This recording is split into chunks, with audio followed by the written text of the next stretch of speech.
자, 오늘은 사도행전 21장으로 한번 들어가 보도록 하겠습니다.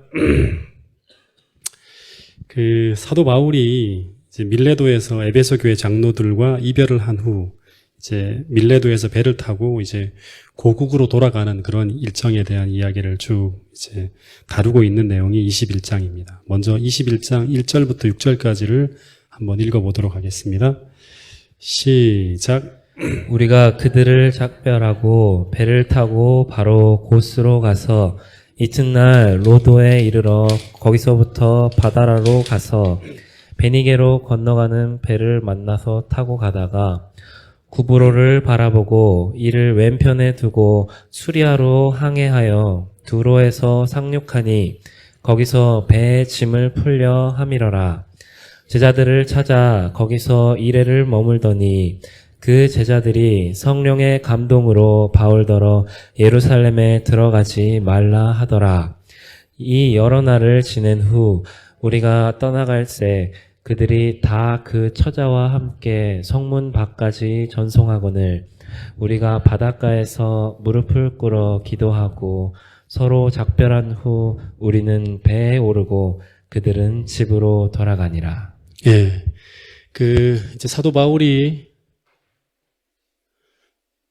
지난번에 우리가 여기 밀레도까지 우리가 온 거를 공부했습니다. 그죠? 여기서 에베소 교회에 있는 장로들을 초청해서 그 유명한 설교를 쫙 감동적으로 하죠. 그죠? 그걸 화요일까지 공부를 했습니다. 이제 밀레도에서 출발을 해서 그 장로들과 이별을 한 후 고스로 가서 로도를 이걸 거쳐하고 어디까지 가냐면 바다랴까지 갔다 그럽니다. 여기까지는 아마 연안 여객선으로 이제 이동을 했어요. 근데 이 바다랴에서는 이 페니키아까지 가는, 이 베니게로 가는 이 이제 장기 여객선, 그 장거리로 이동하는 그 여객선으로 아마 갈아타고 쭉 가는 거예요. 그래서 왼편으로 구브로를 바라보면서, 섬을 바라보면서 이렇게 쭉 이동했다. 그런 기록이 나옵니다. 그래서 도착한 곳이 닷새 만에 이 바다랴에서 쭉 여행을 해서 닷새 만에 도착한 것이 어디냐 그러면 이 페니키아의 그 두로라는 항구에 도착을 합니다. 두로라는 항구에. 그러니까 이 하나하나 여정을 자세하게 일정과 그 다음에 지역을 다 기록하는 것은 이게 역사라는 거죠. 그죠? 그래서 그 두로라는 곳에 도착했는데 이 두로라는 곳이 어떤 곳이냐 그러면 우리 뭐 많이 들어봤죠. 그죠? 그 페니키아 지역이라 그럽니다. 이 페니키아 지역의 대표적인 두 도시가 바로 시돈과 두로거든요. 위에는 수리아라 그러죠. 그죠? 그래서 수로보니게 시리아 페니키아 지역이 이 지역입니다. 이 지역이. 근데 그 중에서도 이 두로라는 곳은 이스라엘의 그 거의 아셀 지파가 옛날에 보면 한 이쪽까지 이렇게 이제 지역을 차지하고 있어요. 그래서 이 아셀 지파, 이스라엘의 북쪽의 경계가 되는 곳이 바로 이 두로라는 지역입니다. 그래서 성경에 보면 자주 이방신의 풍습, 우상숭배의 풍습이 이스라엘로 유입돼 들어오는 그 지역으로 등장하는 곳이 두로와 시돈이죠. 자주 이야기했는데 이세벨이라는 사람이 누구죠? 아합의 부인이죠. 그죠? 근데 이 아합의 부인의 출신 지역이 어디입니까? 예. 시돈 지역이죠. 그죠? 시돈. 그래서 그곳에서 우상숭배자 800명이 이상이 이스라엘로 들어오는 그러한 일들이 벌어진 것도 바로 이제 이 지역을 두고 하는 말입니다. 그래서 이 지역과 계속 이스라엘은 담을 쌓고 지냈지, 이 지역 사람들을 한 번도 복음으로 이렇게 한번 정복해 보겠다는 생각을 꿈에도 꾸지 않고 거의 1000년 가까이를 쭉 지내옵니다. 근데 이곳에서 바울이 두로라는 항구에 딱 도착해서 배를 풀려고 하는데, 근데 그곳에 누가 등장하죠?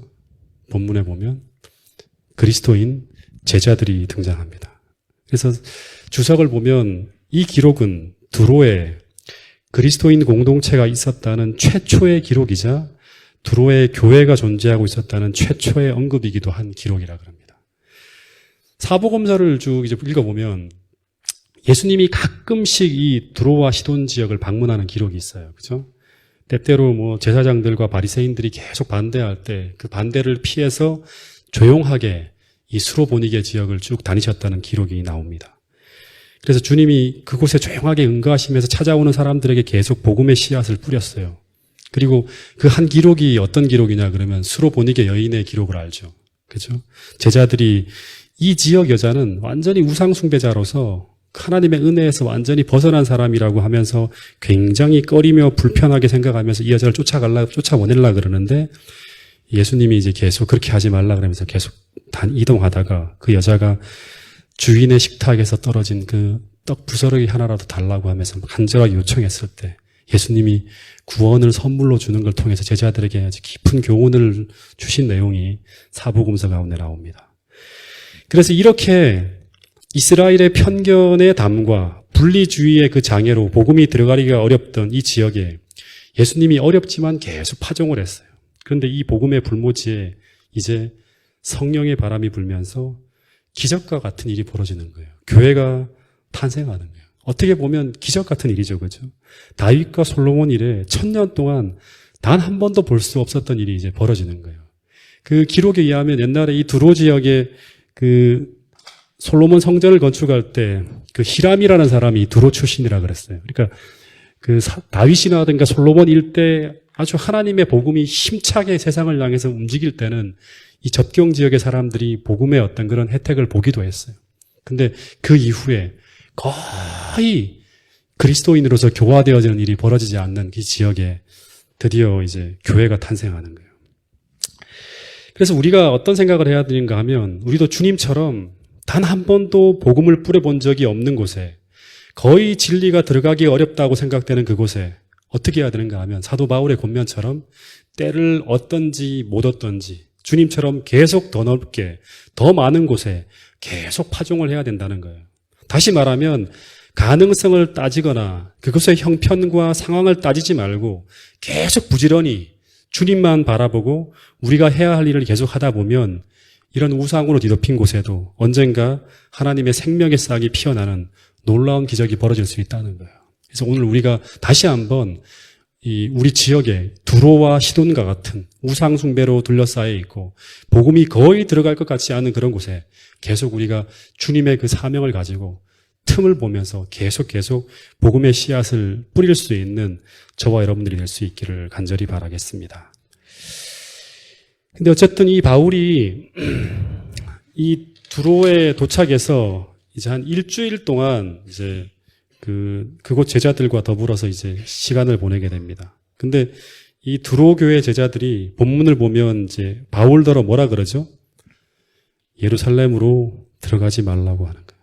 근데 잘 보세요. 그냥 들어가지 말라고 하는 것이 아니라 4절에 보면 어떤 기록이 있죠? 예. 이게 참 이제 좀 논란이 되는 거예요. 성령의 감동함을 받아서.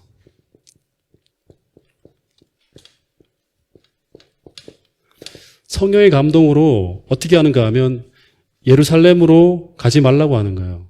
예. 예루살렘으로 가면 안 된다는 거예요. 예. 그러니까 성령의 감동으로라는 말은 뭐예요? 성령을 통하여 하는 말이죠. 그죠? 성령을 통하여 하는 말이에요. 이게 좀 이상한데요. 예루살렘으로 가는 바울의 여정은 무엇이었죠? 성령으로부터 들려오는 그런 말씀이었어요. 그래서 이 사도 바울은 이 두로 사람들은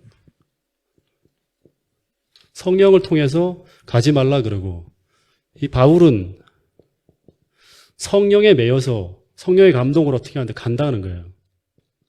예. 예. 그러니까 모순된 이야기가 나타나는 것처럼 보여요. 사도행전 20장 22절에 보면 사도 바울이 성령에 매여서 예루살렘으로 가고 있다 그랬죠. 그죠? 그곳에 장애나 환란이나 어려움이 있다 하지만 나는 성령에 매여서 예루살렘으로 가고 있다고 말해요. 다시 말하면 지금 성령의 인도하심을 따라서 예루살렘으로 가고 있다고 하는데 그런데 이 두로교의 성도들은 성령을 통해서 이 바울더러 예루살렘에 가지 말라고 하고 있는 거예요. 근데 이 사도 바울이 어떻게 합니까? 끝까지 예루살렘으로 가게 되고 그리고 두로교의 성도들은 자신이 받은 그 성령의 지시대로 따르지 않는 이 바울을 배웅하기 위해서 그 처자와 함께 성문까지 나와서 전송을 하고 그리고 함께 무릎을 꿇고 기도한 후 집으로 돌아가는 내용이 나옵니다. 근데 성경 전체를 통해 보게 되면 이 두로교의 신자들이 성령의 감동으로 바울에게 들어가지 말라고 한 이 표현은 이제 바울에게 우리 지난번 이제 사도행전 16장인가요? 그 마게도니아의 부르짖음을 통해서 아시아에 들어가는 것을 막았던 막았던 것 같은 그런 것이 아니라 지금 다시 말하면 사도 바울에게 예루살렘으로 가는 것을 금지하는 그러한 걸 이 두로교의 신자들이 받은 게 아니에요. 그죠? 왜냐하면 사도 바울이라는 사람은 성령께서 직접 금지한 것을 사도 바울이 불순종할 수 있는 사람은 아니에요. 그죠? 사도 바울이 쭉 행해왔던 걸 본다 그러면. 그래서 이 구절은 두로에 있는 예언의 은사를 받은 선지자들이 바울이 예루살렘에서 당할 일을 쫙 보여줌으로 말미암아 두로에 있는 신자들이 바울을 너무나 사랑해서 그곳에 가는 것을 막는 그런 어떤 말을 하고 있는 거예요.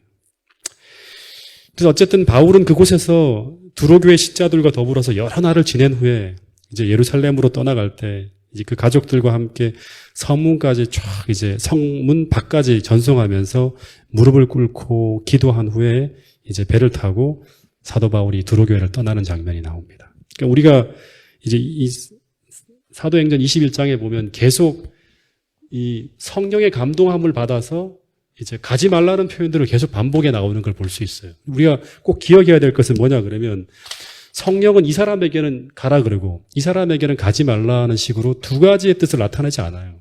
절대 성령은 한 가지의 뜻으로 우리에게 계속 말씀하신다는 걸 기억해야 돼요. 인간의 감정이 여러 가지 어떤 상황 속에서 그 하나님의 뜻을 보면서도 너무너무 이제 사도 바울을 사랑하는 마음에 그것을 말리는 일이 벌어지지만 실제로 하나님의 뜻은 하나예요. 왜냐 그러면 안디옥 교회에서 사도 바울과 바나바를 파송할 때도 여러 사람들이 선지자들이 한 성령을 통해서 이 두 사람을 파송해야 된다는 한 뜻을 모으는 거거든요. 그래서 7절에 보면 이제 이 두로를 떠나서 사도 바울이 그 돌레마이를 들른 후에 이 돌레마이는 이 두로에서 바로 밑이죠. 그죠? 이 돌레마이를 딱 들른 후에 거기서 이제 하루 동안 이 돌레마이 신자들과 더불어서 지내요. 그러니까 여기도 교회가 있다는 거죠. 그죠? 그런 후에 이제 그 밑에 가이사랴라는 곳으로 내려갑니다. 예, 가이사랴는 그 로마의 군대가 주둔하고 있는, 잘 안 보이죠? 주둔하고 있었던 굉장히 큰 도시예요. 옛날에는 돌레마이가 더 컸는데 그 로마 군대가 주둔하면서 여기가 전략적인 요충지가 되면서 훨씬 더 커졌다 그럽니다. 근데 이곳에서 누구를 만나는가 하면 이 가이사랴에서 그 7 집사 중 하나인 전도자 빌립을 만나서 그 집에서 한동안 머물렀다는 기록이 나옵니다. 네.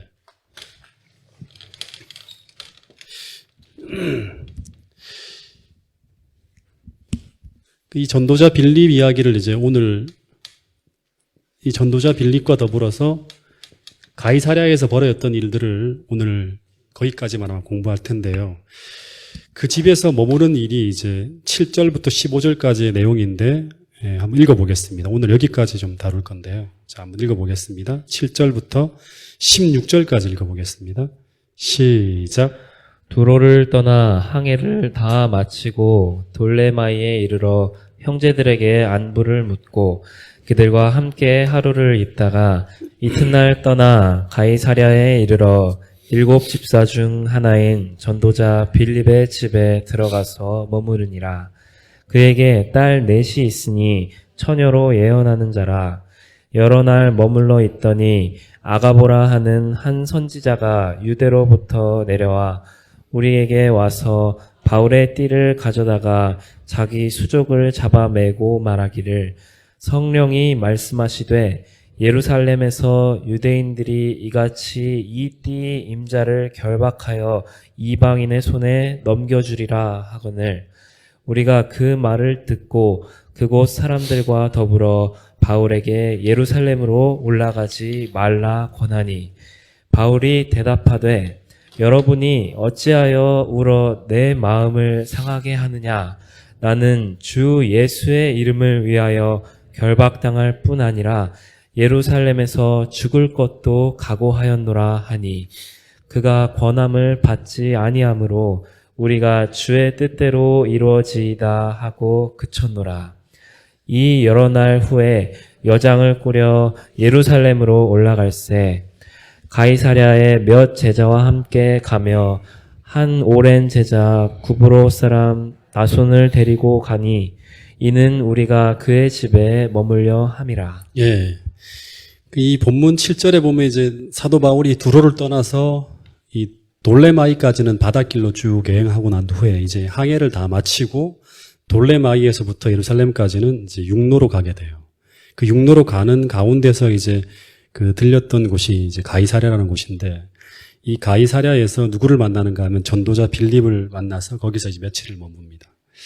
근데 이 전도자 빌립은 이제 뭐라 그러죠? 이 사람에 대한 표현을 보면 이 사람은 이제 집사라는 표현은 이제 이 집사라는 그 표현은 원래는 원어에는 없어요. 그냥 작게 써 있죠. 그죠? 7 중에 한 사람인 전도자 빌립이라고 합니다.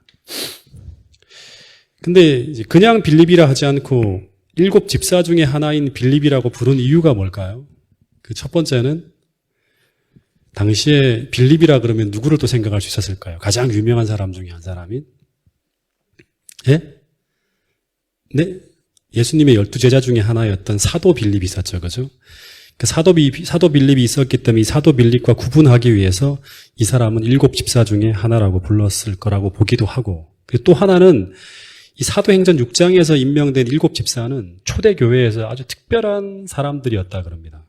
왜냐하면 그 이후에도 계속 집사 안수를 받아요. 오늘 우리도 지금 집사 안수가 계속 있잖아요. 여기 앉은 분들이 전부 다 거의 대부분이 집사신데, 근데 이 빌립은 그냥 집사 빌립이라고 하지 않았어요. 집사 빌립이라 해야 되는데 7 집사 중에 한 사람이라고 얘기했다는 거예요.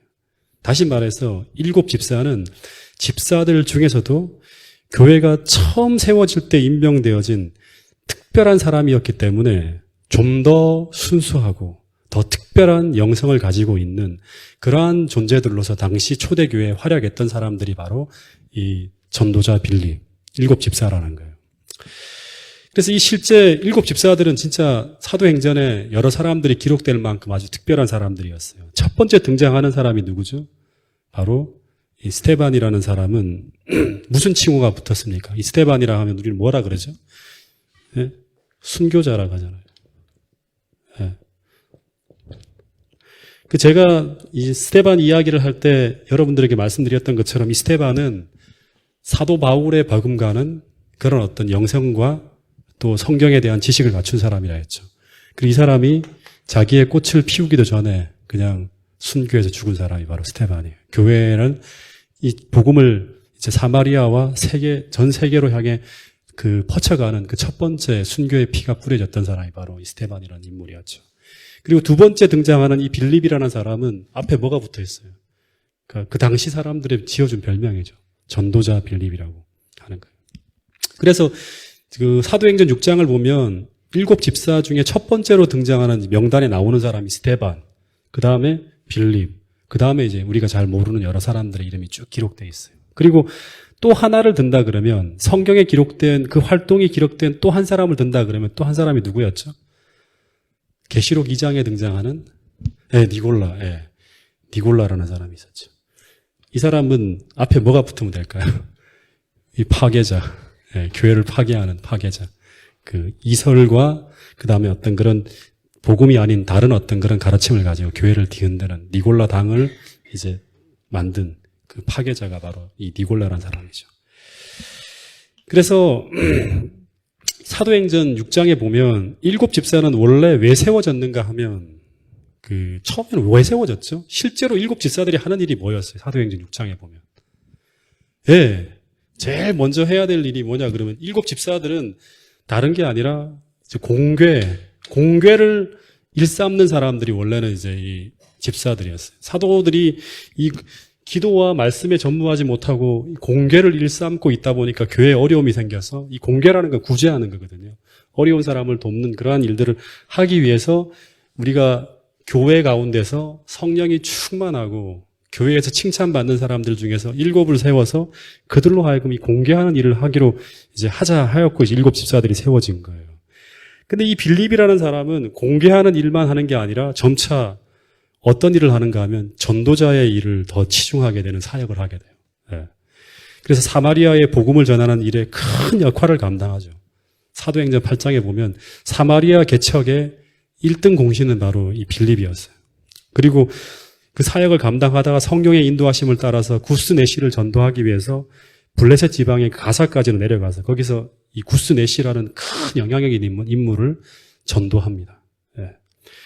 그리고 난 다음에 사도행전 8장 40절 마지막 구절이에요. 마지막 구절에 보면 빌립이 아소돗과 여러 성으로 전도하다가 그 다음에 오늘 우리가 얘기하는 이 가이사랴에 이르니라고 하면서 빌립에 대한 이야기가 끝이 나요. 가이사랴라는 곳. 예, 이르니라 하면서. 그래서 다시 이 누가의 기록에 그 다음에 이 빌립의 기록이 나타나는 것이 바로 사도행전 21장의 가이사랴에서 똑같이 가이사랴에서 바울과 만나게 됐다는 이야기로 이어지는 거예요. 그래서 아마 추정하기는 이 빌립은 이 가이사랴를 집으로 해서 이 팔레스타인과 베니게 일대를 계속 오르내리면서 전도를 했을 것 같아요. 그래서 이 사람의 별명이 뭐다? 전도자라는 거예요. 예. 그래서 이 사람을 만나기만 하면 언제나 예수님 이야기, 그다음 복음 이야기만 계속 하는 거예요. 수많은 사람들이 또 이 사람의 이야기를 듣고 교회로 넘어오는 일들이 벌어지는 거예요. 그래서 이 바울과 누가가 이 가이사랴로 오게 되면서 이 빌립과 바울과 누가가 처음으로 만나는 거예요. 그리고 이때 이 빌립이 거하는 그 집에 머물면서 이 누가가 무슨 얘기를 들었을까요?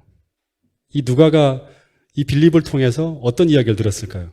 초기 교회 역사를 쭉 듣는 거예요. 사도행전 6장에서 벌어졌던 이야기, 그리고 이 빌립이 사도행전 8장에 사마리아를 개척한 이야기, 구스 네시 이야기, 이런 이야기들을 쫙 듣고, 7 집사 이야기, 스데반 이야기를 다 듣고 난 다음에, 그 다음에 이 누가가 초대교회의 역사가거든요. 역사가. 사도행전이라는 걸 쓴 거잖아요. 그죠? 이 사람이 그런 유용한 정보를 얻어서 오늘 우리가 보고 있는 사도행전에 이렇게 기록해 놓은 거예요. 어쨌든, 이제 빌립은 20년 전부터 이 가이사랴에 들어가서 이제 쭉 살았겠죠. 그래서 이 본문에 보면 그 가족들이 불어나서 이제 가족 중에 누가 있는가 하면 딸 넷이 등장합니다. 딸 넷. 근데 이 딸 넷이 어떤 사람들이죠? 예? 예. 이 딸 넷이 예언하는 사람이라 그럽니다. 예언하는 사람이라 그러면 이거를 이제 우리가 쓰는 교회 용어로 바꾸면 뭐라 그럴 수 있죠? 네, 선지자예요. 근데 딸이잖아요. 그럼 무슨 선지자입니까? 여선지자예요. 네.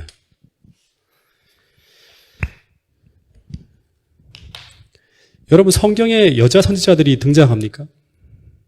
최초의 여자 선지자가 누가 있죠? 가장 오래된 여선지자. 네? 구약까지 따져서 그 모세의 누이였던 미리암이 선지자였다 그럽니다. 그리고 사사시대에 좀 우리가 유명한 선지자가 또 있죠. 여자.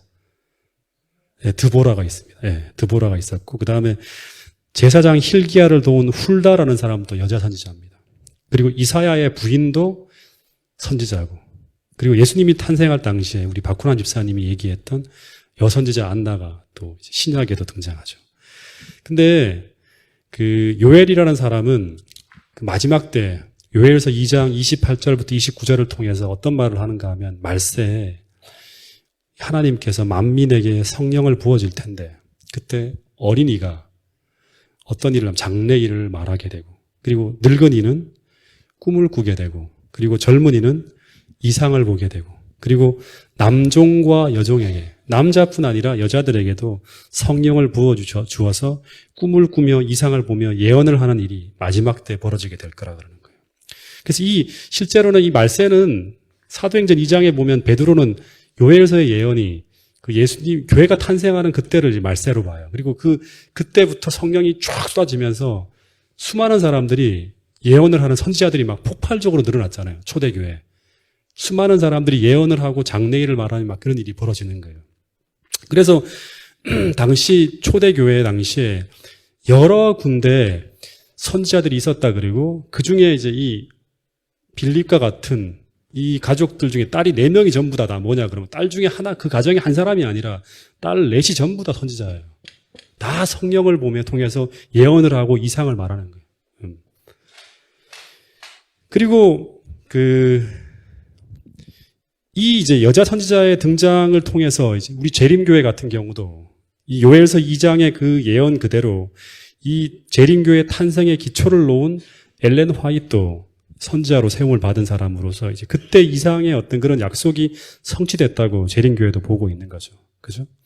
근데 이제 물론 계시록 2장에 보면 이 두아디라 교회에 그 진짜 선지자 말고 가짜 선지자도 있죠. 그죠? 자칭 선지자라고 하는 거짓 선지자 이세벨을 이 두아디라 교회가 용납한 것을 책망받는 이야기가 나옵니다. 그죠? 그러니까 그 초대교회 이후에 거짓 선지자도 등장하고 있고 참 선지자도 등장하는 거예요. 근데 이제 성경에 분명히 뭐라고 얘기하는가 하면 거짓 선지자도 있지만 참 선지자가 분명히 있을 거라고 얘기했고, 그리고 신약 성경 가운데 곳곳에 선지자에 대한 언급을 하고 있는 거예요. 그리고 실제로 바울과 동행했던 사람 누구죠? 실라도 선지자였어요. 그죠? 그래서 이런 어떤 그런 이야기를 통해서 우리가 고린도전서 14장 1절을 한번 같이 읽어보겠습니다. 사도 바울은 고린도 교회 교인들을 향해서 이런 말까지 하고 있습니다.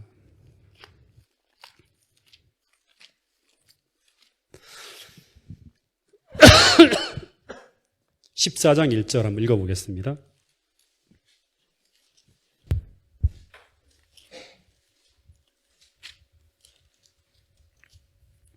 시작. 사랑을 추구하며 신령한 것들을 사모하되 특별히 예언을 하려고 하라. 예. 사랑을 추구하며 신령한 것을 사모하되, 신령한 것이라는 것은 바로 이제 성령의 은사를 사모하라는 거죠. 그죠? 근데 특별히 뭐를 하려고 하라? 예언을 하려고 하라는 말은 뭐냐면 예언의 은사를 사모하라는 거예요. 그리고 14장 마지막 절에도 보면 그 39절에도 보면 그런 즉 형제들아 결론적으로 예언하기를 사모하며라는 말을 해요. 그러니까 시작과 끝에 계속 사도 바울은 고린도 교회 교인들을 향해서 그 예언의 은사를 사모하라고 하는 거예요. 그래서 앞으로 우리가 이제 이 재림교회는 말 그대로 이제 늦은 비 성령을 기다리는 교회입니다. 늦은 비 성령을 받으면 우리는 재림의 사명을 완수할 수가 있는 거예요. 그럼 이 늦은 비 성령이 역사하면 또다시 요엘서 2장에 나온 것처럼 그 예언대로 초기 교회의 수많은 사람들이 이 참 선지자들이 탄생하면서 세상을 향해서 권면하며 참된 길을 안내하는 성령의 빛을 가지고 세상 사람들을 진리의 빛으로 인도하는 그런 능력이 있는 그런 어떤 선지자로서 활동을 했어요. 그런 것처럼 오늘 이 마지막 시대를 살아가는 우리들도 뭐를 구해야 되냐 그러면 성령을 구해야 하고, 또한 이 시대에 주신 말씀을 아주 깊이 연구하면서 세상을 향해서 우리가 받은 빛을 통해서 세상에 벌어질 일들을 성경을 통해서 예언을 해야 돼요. 성경을 통해서 우리는 예언을 하고 있잖아요. 지금 이 교회가 계속. 그죠? 다니엘서와 다니엘로 말하게 하고 계시록으로 말하게 하면서 계속 예언하는 거예요. 그리고 더하여서 성령의 분별력을 통해서 이 마지막 시대의 참고라는 거짓 선지자와 참 선지자를 구별해낼 수 있는 그런 영적 분별력을 소유한 사람들이 바로 이 마지막 시대의 재림교회 성도들이 되어야 한다는 거예요. 그래서 오늘 이런 분별력을 가지고 또 우리가 성령을 사모하면서 우리에게 주신 이 예언의 빛을 세상을 향해 잘 증거할 수 있기 위해서 계속 이 사도 바울이 우리에게 주신 고린도 교회에 주신 그 권면을 우리도 마음속에 새길 수 있게 되기를 간절히 바라겠습니다.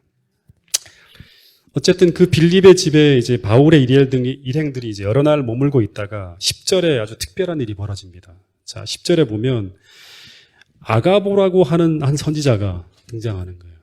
이 선지자들이 막 온천지 선지자들이에요. 지금 이 빌립의 네 딸들이 다 선지자죠. 그죠? 그리고 아가보라고 하는 사람이 어디서부터 왔는가 하면 유대에서부터 올라왔어요. 그래서 이 사람이 이제 사도 바울에 향해서 예언을 하는데, 이 아가보라는 사람을 혹시 기억하세요? 이전에 한번 등장한 적이 있는데, 사도행전 11장 27절 28절에 보면 이제 시간이 없기 때문에 그냥 제가 읽을게요. 그때 선지자들이 예루살렘에서 안디옥에 이르니, 선지자들이 이제 이동하는 거예요. 그 중에 아가보라고 하는 한 사람이 일어나서 성령으로 말하되 천하에 큰 흉년이 들리라 하더니 글라우디오 때 그렇게 되니라. 그 황제 때 실제로 유대에 큰 흉년이 든 거예요. 그래서 이 사람의 예언이 이루어졌죠.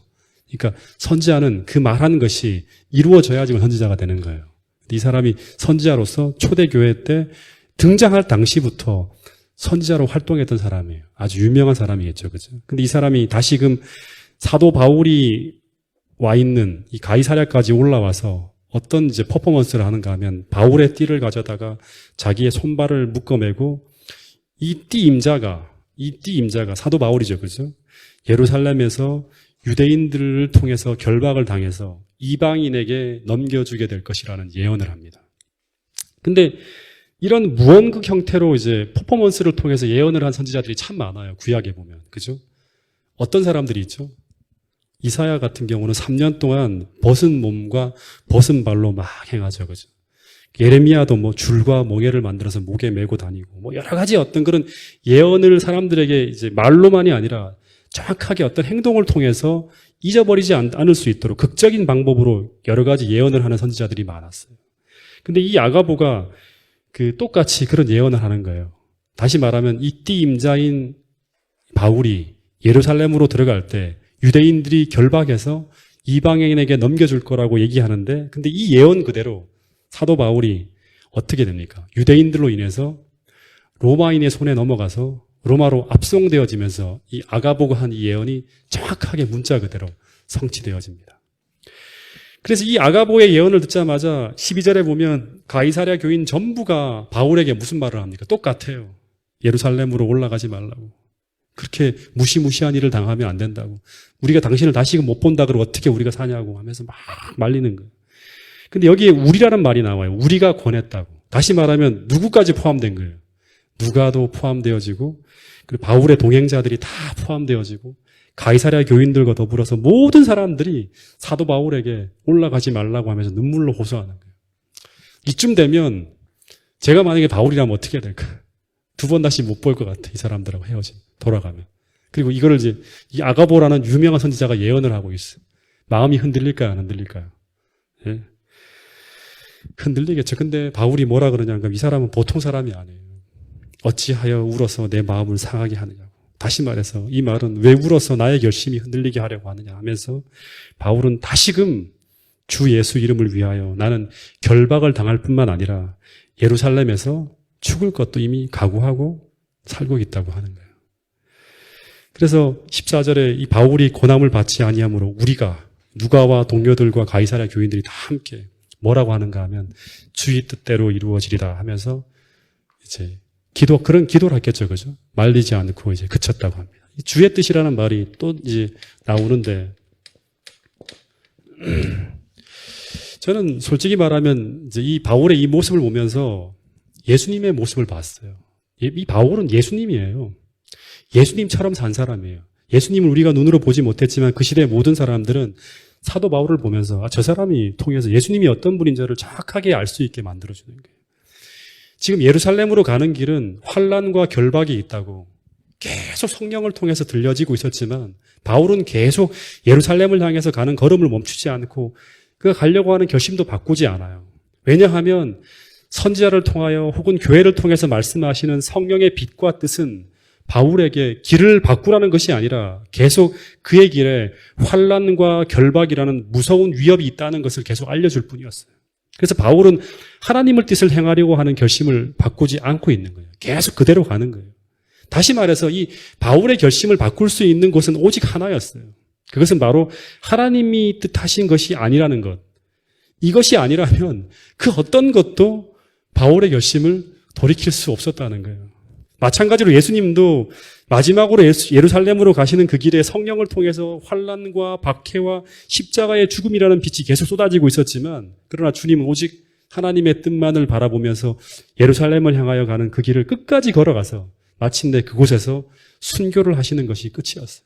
그 끝에 막 베드로가 가지 말라고 절대 그런 일을 일어나면 안 된다고 막 할 때마다 똑같죠. 바울처럼 사단아 물러가라 하면서 계속 그 길만을 견지하시는 것이었어요. 마찬가지로 바울도 주님이 인도하시고 성령이 인도하시는 그 하나님의 뜻이 놓인 그 길을 끝까지 걸어가서 마침내 그의 길의 끝에서 주님이 순교하시는 것처럼 바울도 주님처럼 순교로 그의 인생을 마치게 됩니다.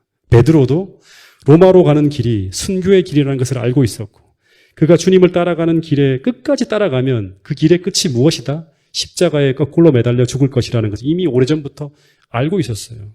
근데 그는 끝까지 주님을 따라가는 그 길을 포기하지 않고 마침내 그 길의 끝에서 순교하며 그의 인생을 마쳤다는 거예요. 여러분, 오늘 우리도 이런 정신이 우리의 마음에 담기면 얼마나 좋을까요? 때때로 우리는 주님의 뜻이 아니라 우리의 연약함이 우리의 길을 계속 바꾸게 만들고 있어요. 그죠? 여러분, 우리가 사도행전을 보면서 우리가 계속 이런 기도를 했으면 좋겠습니다. 우리도 주님처럼 살 수 있게 해달라고. 그리고 우리도 초기 교회 성도들처럼 그렇게 살아갈 수 있도록 우리에게 그런 복된 마음을 달라고. 그 길을 걸어갈 때만이 우리에게 평안이 있고 우리에게 행복이 있고 그것을 감당할 수 있는 능력이 우리에게 제공되어지는 것을 우리가 사도 바울처럼 예수님처럼 살아가면서 그들의 마음속에 담겼던 그 정신이 우리에게도 담겨질 수 있게 해달라고 기도하면 참 좋겠습니다. 그래서 마침내 우리의 연약함이 아니라 하나님이 주시는 그 성령의 능력으로 우리가 하나님의 사업을 해내는 그런 아름다운 삶을 끝까지 경쟁할 수 있는 동작중앙교회 성도들이 될 수 있기를 간절히 바라겠습니다. 이제 사도 바울이 이제 다음 주 화요일 날 그 두려운 곳, 그러나 그에게 사명이 주어진 그곳 예루살렘에 도착하게 됩니다. 이 가이사랴에서부터 한 100km 떨어진 곳이에요. 그래서 아마 제 생각에는 바울이 그 도착할 때 얼마나 긴장이 되었을까 하는 생각이 듭니다. 또 한편으로는 그가 주의 뜻 가운데 있기 때문에 그 긴장과 두려움을 극복해낼 수 있는 하나님의 은혜도 계속 받고 있었겠죠. 그죠? 그래서 그 속에서 벌어지는 이제 일들, 그 예루살렘에서 벌어지는 일들을 다음 주 화요일 날 또 나누도록 하겠습니다.